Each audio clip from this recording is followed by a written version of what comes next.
Alright guys, a quick one. Here, I'll detail how to enable show desktop site as default in Samsung Internet. So if you use Samsung Internet on your Samsung phone, and you always want to show the desktop site as default, instead of showing the desktop site manually here, then this video is going to walk you through how to show or how to enable show desktop site as default in Samsung Internet.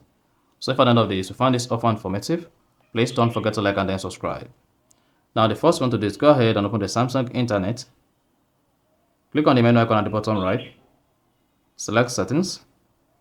Now go ahead, click on web page view and scrolling.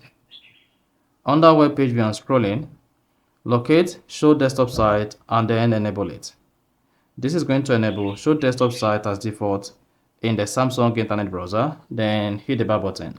Now when next you open the Samsung Internet, you should see the desktop site set as default. You see that? So that's basically how to enable show desktop site as default in Samsung Internet. So if you found this offer informative, please don't forget to like and then subscribe.